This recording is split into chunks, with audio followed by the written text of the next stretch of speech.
O tema Previdência esteve presente no cardápio do Almoçando com a Six desta quinta-feira, 30 de junho, no restaurante Parque dos Pinheiros. A advogada que atua na área previdenciária e sócia da Bianchi Advocacia, doutora Kátia Esquinato Valandro, foi a palestrante do encontro. Ela falou sobre o tema Planejamento Previdenciário, como programar a sua aposentadoria. A especialista em Direito Previdenciário e Direito de Negócios explanou aos presentes no Almoçando com a Six sobre a legislação e as principais regras vigentes da aposentadoria no Brasil. De acordo com Kátia Esquinato Valandro, a reforma da Previdência implantada em 2019 trouxe complicadores para a maioria das pessoas e postergou a aposentadoria para cerca de 10 anos a mais. Após a palestra, Kátia Valandro conversou com a imprensa e explicou o que é o planejamento previdenciário e como ele deverá ser feito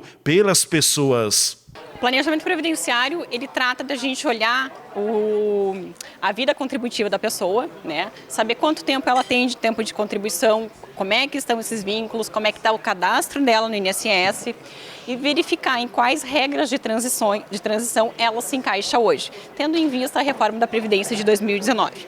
A gente tem inúmeras regras de transição, a pessoa ela pode se encaixar em várias delas e ela fica em dúvida, sim, de qual escolher, qual que é o melhor momento de eu escolher esse benefício e qual que é o valor que eu vou ter.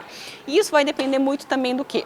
Do que está colocado lá no cadastro dela, no INSS, no CNIS, que a gente coloca, né?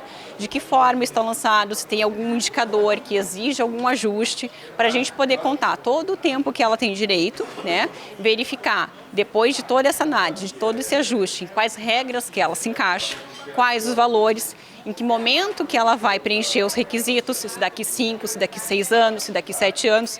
São 4 regras de transições no mínimo que ela pode, né, se encaixar. Então, se eu posso, por exemplo, preencher uma regra daqui 2 anos, uma regra daqui 5 anos, vale a pena eu pedir aposentadoria pela primeira regra? Vale a pena eu esperar esses 5 anos e pedir isso, a segunda aposentadoria, por exemplo, a segunda regra de transição? Isso a gente só consegue analisar vendo toda a vida contributiva da pessoa, a documentação dela, fazendo um cálculo e projeções futuras de valores, né, expectativa de vida dela, projetos, sonhos, enfim, para poder indicar para ela o melhor benefício, o melhor momento de ela requerer a aposentadoria dela. O planejamento previdenciário, na verdade, é um raio-x de todo o passado da pessoa e também um olhar para o futuro. Que caminho tomar no futuro? Exatamente. Acho que é perfeito o teu resumo, Leandro. É exatamente isso. Como eu estou agora, o que eu tenho que melhorar, né, o que de repente tem de indicador ou de ajuste que eu tenho que fazer e como é que isso vai refletir no futuro para mim. A reforma da Previdência, doutora, lá em 2019 aprovada, de lá para cá, quais foram os pontos positivos e quais foram os pontos negativos? Eu diria que na visão do segurado só teve pontos negativos, né?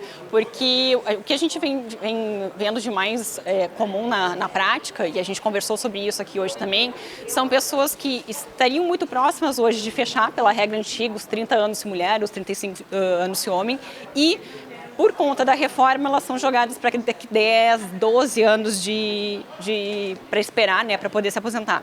E aí elas têm que contribuir esse tempo todo ou elas têm que esperar a idade para poder fazer o pedido do requerimento. Então eu diria que pro segurado e com a expectativa dele de se aposentar próximo, foi um impacto muito negativo da reforma nesse sentido. E se fosse dar uma orientação para essas pessoas que estão prestes a se aposentar? Como a senhora mesmo comentou, existem várias fórmulas para se aposentar, ou seja, são 5 ou 6 regras de transição disponível. Qual a orientação?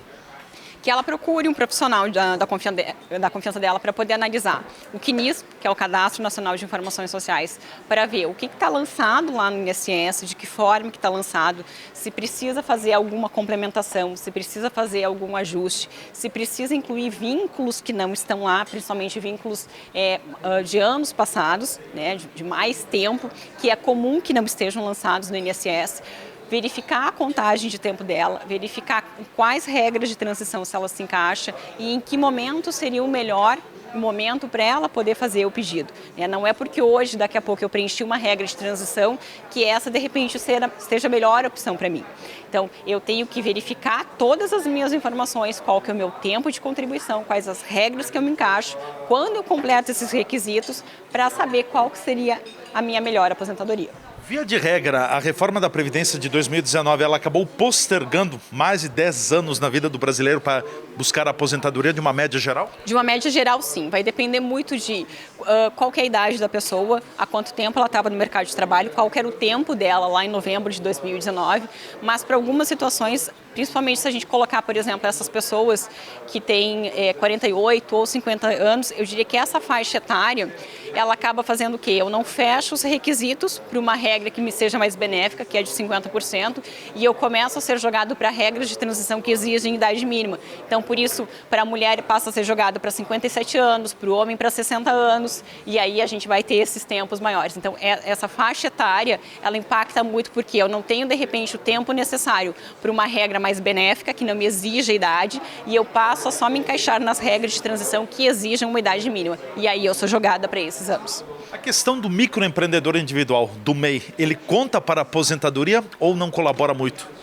O MEI, ele conta para aposentadoria por idade. O tempo que eu contribuo como MEI não conta para aposentadoria por tempo de contribuição, a antiga aposentadoria por tempo de contribuição, a menos que eu faça a complementação. Porque o MEI, eu pago aquela guia DAS e eu contribuo para o INSS sobre 5%. Eu preciso, para que esse tempo valha como tempo de contribuição, eu preciso fazer a complementação dos 15% restantes sobre o salário mínimo numa guia à parte. Aí sim eu tenho tempo de contribuição. Senão, o MEI só vai ter direito à aposentadoria por idade. 62 anos para a mulher, 65 para o homem.